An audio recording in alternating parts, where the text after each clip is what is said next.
Hello po sa inyong lahat mga ka-crypto. Ako po si Pinoy Crypto Trader at sa video na ito ay atin pong pag-uusapan ang aking technical analysis dito po kay Boom or Book of Meme. Ngayon pong July 9 taong 2024. Pero quick update lamang po tayo rito kaya diretso na po tayo sa pagte-technical analysis dito. At ayan, yung nabuong candlestick po natin kahapon ay isa pong bullish candlestick kung saan ay tumalbog po siya sa ating major support line dito sa 20 digits 7126.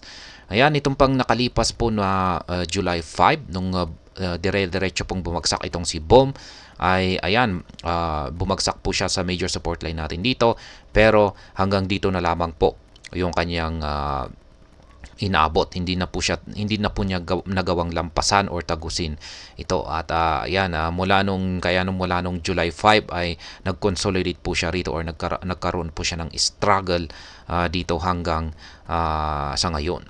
Kaya ayan, sa ngayon ay nagko-consolidate po siya rito sa loob.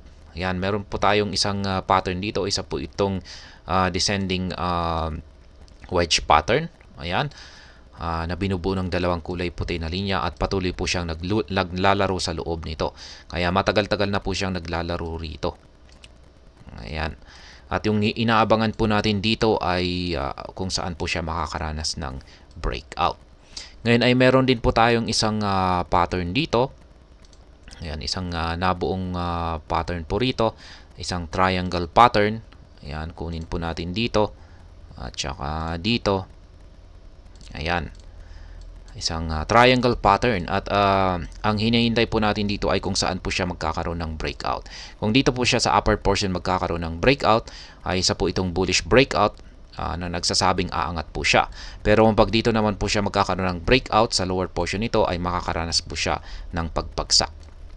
Ayan, kung sakaling dito po siya makakaranas ng breakout sa lower portion nito ay posible po siyang umabot or bumagsak hanggang dito sa lower portion ng ating pattern na ito or hanggang dito sa support line natin dito sa 20 digits 3616. Yan, yung support line po natin na ito ay kinuha po natin yan sa Fibonacci indicator. Tinanggal lamang po natin yung Fibonacci indicator natin dito sapagkat masyadong magulo kung nandito po sa ating chart. Ngayon kung pag dito naman po siya makakaranas ng breakout sa upper portion nito ay posibleng magresulta po ito sa consolidation or ito ay aangat. Yan. Para ito ay umangat ay kailangan po na magbago yung ipinapakitang signal ng ating dalawang indicators dito. Yan, dapat ay kung nakaranas siya ng breakout dito ay sasabay po na magbabago yung kulay ng ating Hall Street indicator mula sa pagiging kulay red ay magiging kulay green ito. At dapat na rin ay yung ating QQE mod indicators dito, yung mga kanyang mga nabubong QQE bars ay kailangan rin po na magbago ng kulay kung saan ay magiging kulay blue ang mga ito. Kaya para kung pag ganyan po yung naging indicators natin, yan, nagbago sila at na sumabay ito sa breakout dito sa upper portion ay dyan ko po masasabi na aangat ang market price ni Boom. Pero kung pag hindi at nagpatuloy na ganito yung nakikita natin na signal sa ating dalawang indicators na ito ay mas kinakaranas po siya ng breakout dito ay mauuwi lamang po ito sa kanyang consolidation or patuloy na pag sideways dito. Ayan, pwede po siyang magkaroon ng breakout dito or dito sa pinakadulo. Kaya ayan, yan po yung aking analysis dito. Ngayon ay yan naman po yung aking mga live spot trading positions dito po kay Book of Meme. Ayan, or Boom.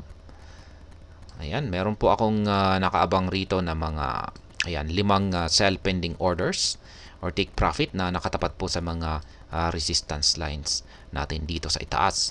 At meron na lamang po akong nag-iisa na buy pending order dito sa ibaba na nakatapat po sa support line natin dito na base sa ating Fibonacci indicator. Kaya ayan, ito na po yung pinaka bottom price, yung support line natin dito. Yan, ito na lamang po yung talagang pumipigil sa pagbagsak ni Boom. Yan, hindi po pala bottom price, bottom support line or panghuling support line natin base sa ating mga charts. Kaya ayan, yan po muli yung aking mga live spot trading positions. Maaari po ninyong kopyahin yan or gayahin para sabay-sabay po tayo sa pagtitake profit at pag-accumulate dito kay Boom. Sa mga bago lamang po rito, ay check na lamang po ninyo yung description ng video na ito para malaman kung anong platform at mga indicators ang ginagamit ko dito. At hanggang dito na lamang po tayo sa video na ito mga ka-crypto. Marami pong salamat sa panonood. Ingat po tayo lagi at God bless po sa ating lahat.